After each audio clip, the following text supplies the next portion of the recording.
It's Kaz here, or Carolina here from Embody Physiotherapy and Pilates in Como. So I'm here today to talk to you some more about your running.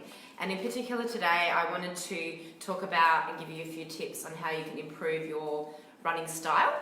So I just wanted to show you a picture first of all of the 3 stages of running with relation to the leg that lands on the ground. So I don't know if it's a mirror image, so you may not be able to read what's at the bottom here, but this picture here is called initial contact. So this is when your foot first touches the ground when you're landing, when you're running obviously. So basically this is a position that you should be in, and notice that in this position the head is in line with where the heel has struck the ground, or where the foot has struck the ground. Basically the point is that the foot ideally should land underneath your center of gravity. A lot of the time, people when they are landing, particularly if you get injured with running or you have pain with running, the first point their foot lands is either maybe, it's not even so much that the heel touches, it's that their foot lands on the ground way in front of them. And so what happens there is you've got a lot more force required to have to bring yourself back over your foot to keep running forward.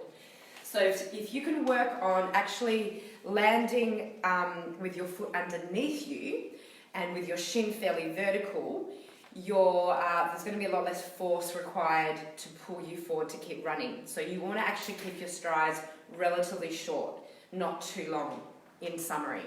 I just wanted to quickly give you a little bit of an exercise that you can start with to just help start to get you a bit more aware of that. So if you're someone that does a lunge like so, where the knee comes forward over your ankle like that, then you probably don't really have an awareness of exactly your shin and your knee and your foot, obviously during a lunge, but potentially also when you're running.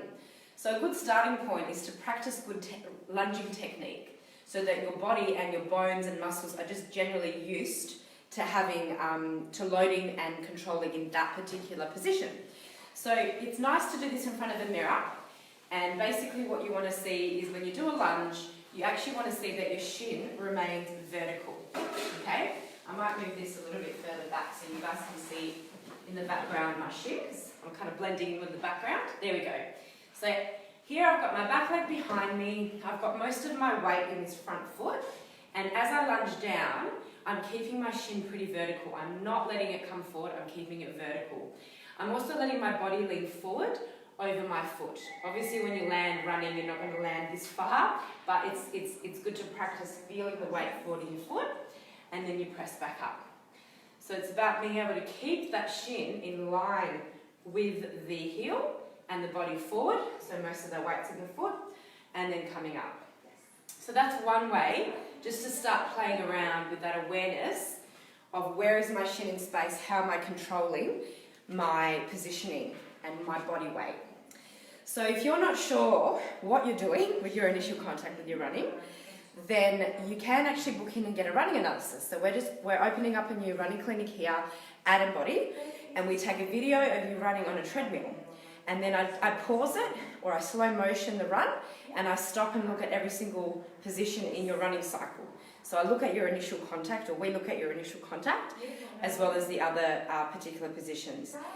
So basically if we find that when you are in your initial contact that you are too far in front of your body, or that your knee and your shin isn't positioning like it should, plus you might have an injury there, then this is what we can actually specifically work on. And we can actually change that really quickly just by showing you the video and giving you exercises to help you with that. So just to reiterate, the way you're landing when you run, particularly that initial contact, super, super important. It's going to result in injury prevention if you can actually land with your foot underneath you. It's going to be more efficient, so you're going to be able to run for longer and without pain. And basically your muscles will be working as they should, and you'll actually enjoy your run. So if you're not sure, book in for a running analysis here at Embody. And if you're having any pain at all, please book in so that we can have a look into it and help you. Have a lovely Monday, have a lovely week. I know it's a little bit rainy out there, but hopefully the rain will stop soon and you can get out and run. See ya.